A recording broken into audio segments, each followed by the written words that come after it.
Paper leak मामले पर मनोज झा ने कहा कि देवेश चंद्र ठाकुर और विजय सिन्हा से लोग समाज में जहर घोल रहे हैं। जातिगत शब्दों का इस्तेमाल उन लोगों को महंगा पड़ेगा। सरकार उनकी और षड्यंत्र भी उन्हीं का। नेट की परीक्षा भी कल रद्द कर दी गई। 25 लाख छात्र इससे प्रभावित होंगे। वहीं तेजस्वी यादव का नाम घसीटना भाजपा नेता का अल्प ज्ञान दर्शाता है। संविधान की शपथ लेकर इस तरह की बयानबाजी करने वाले लोगों को शर्म आनी चाहिए। देवेश चंद्र ठाकुर से मिलती जुलती बात विजय सिन्हा भी बोल रहे हैं। विजय सिन्हा के बारे में मनोज झा ने कहा कि वह जिस पद पर हैं उसके लिए वो अनफिट हैं। आइए आपको सुनवाते हैं और क्या कुछ कह रहे हैं मनोज झा। देखिए, बैठक का मुख्य उद्देश्य है कि एक बार तमाम लोकसभा क्षेत्र के विधानसभाओं के बारे में सूचना इकट्ठा करें और उसके बाद फिर आगे की रणनीति तय करें।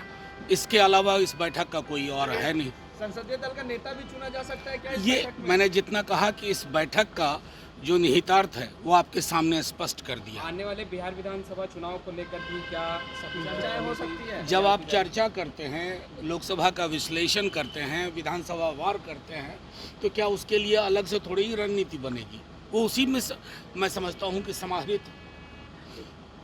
अब एक और चीज है, सुना है कि हाईकोर्ट परीक्षा में तेजस्वी यादव का नाम सामने आ रहा है। किसने तेजस्वी यादव का नाम सामने आ दिया? विजय सिन्हा नहीं, ये मैं देखिए, देवेश ठाकुर, विजय सिन्हा जैसे लोग इस समाज में जहर घोल रहे हैं। कुशवाहा, यादव, मुसलमान, यदुवंशी, जिस तरह के शब्दों का उन्होंने इस्तेमाल किया, ये बहुत महंगा पड़ेगा। समाज में जहर नहीं घोलना चाहिए। सरकार आपकी, तंत्र आपका, मंत्र आपका, षड्यंत्र आपका। आप अनुसंधान करो ना, गोधरा में कौन बैठा हुआ, पूरी की पूरी चीज की जांच हो। आपने नेट की परीक्षा कल कैंसिल की, सुना होगा। 25 लाख छात्र नीट से प्रभावित हुए हैं। वो परीक्षा कैंसिल होनी चाहिए। ये सीधा सा सवाल है। इसमें तेजस्वी यादव का नाम घुसेरने की कोशिश करना, ये उनका अल्प ज्ञान भी दर्शाता है। वो आप पूरी बात तो मेरी सुन लीजिए। ये अनफिट लोग हैं। सरकार नाम की कोई चीज नहीं है बिहार में, समझ गए? ऐसे लोग अगर इस प्रकार की चीज बोले, यादव, कुशवाहा, मुसलमान, पिछड़ा, अत्यंत पिछड़ा, सरकार में रहने लायक? संविधान की शपथ लेते हो, शर्म आनी चाहिए। अभी जांच पूरी नहीं हुई और इस तरीके से गंभीर आरोप नेता प्रतिपक्ष पर प्रेस कॉन्फ्रेंस। मैं इसलिए कह रहा हूं कि एक पूरी परिपाटी है। देवेश जी एक बात बोलते हैं, उसी बात से मिलती जुलती बात विजय जी बोलते हैं। तो मुझे तो ये लग रहा है कि बिहार जैसे समाज में आप क्या कहना चाह रहे हैं? पिछड़ा, अल्पसंख्यक, अत्यंत पिछड़ा, आप सीधे आरोप मढ़ रहे हैं। ये आप, मैं बार बार कह रहा हूं, अनफिट हैं। जिस पद पर आप हैं, you are unfit to run the government.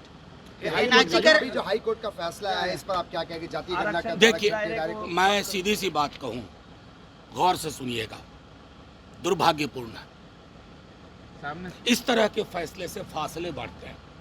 आप सबको मैं बताऊं, तमिलनाडु को बहुत संघर्ष करना पड़ा। इसलिए नेता प्रतिपक्ष तेजस्वी जी चुनावी सभाओं में और अलग से भी माननीय मुख्यमंत्री जी से आग्रह करते रहे कि अब तो आप उधर हैं, उनसे आग्रह कीजिए इसको 9वीं अनुसूची में शामिल किया जाए।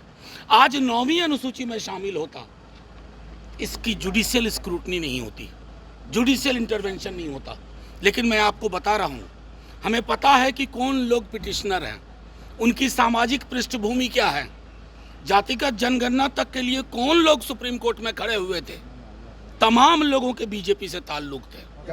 नहीं, मैं इसलिए कह रहा हूं कि माननीय मुख्यमंत्री जी और तब के उप मुख्यमंत्री जी इस बात को लेकर के बिल्कुल मुतमईन थे कि हमें ये करना है। अब गेंद नीतीश जी के पाले में है। माननीय मुख्यमंत्री जी, ये क्या हो रहा है? एक जो बिहार के हक में फैसला हुआ, उसमें कौन पिटिशनर लोग बने और आज नतीजा क्या है? लेकिन ये लड़ाई खत्म नहीं हुई। मैंने आपको कहा, तमिलनाडु को कई साल लगे थे लड़ करके। ये हासिल होगा क्योंकि ये संविधान सम्मत है, संविधान के इतर नहीं है।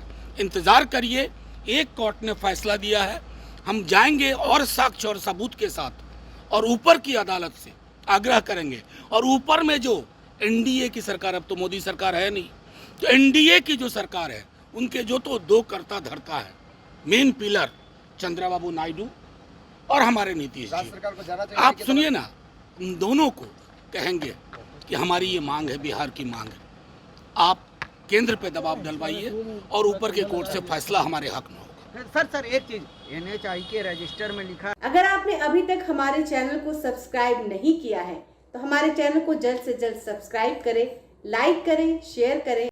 अगर आप भी अपने दुकान, प्रतिष्ठान, school, college, coaching centre, restaurant, cafe का विज्ञापन देना चाहते हैं, वो भी किफ़ायती दर पर, तो आंखें न्यूज़ 24 लेकर आया है आपके लिए एक सुनहरा मौका। आंखें न्यूज़ 24 न्यूज़ पोर्टल की दुनिया में बिहार का सबसे उभरता हुआ चैनल, जहां बिहार झारखंड से जुड़े तमाम बड़ी खबरें देखने को मिलती है। तो देर किस बात की, आज भी जुड़े आंखें न्यूज़ 24 के साथ। संपर्क करें हमारे व्हाट्सएप नंबर 8935876430 पर। क्या आप पत्रकारिता के क्षेत्र में अपना कैरियर बनाना चाहते हैं? तो आज ही royal Ashoka institute of mass communication and journalism में अपनी जगह सुनिश्चित करें। आर्यभट्ट ज्ञान विश्वविद्यालय पटना से मान्यता प्राप्त 100% प्लेसमेंट के साथ royal Ashoka institute of mass communication and journalism नामांकन जारी है।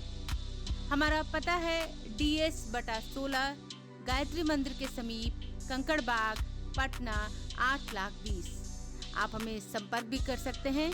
हमारा मोबाइल नंबर है 9955456126।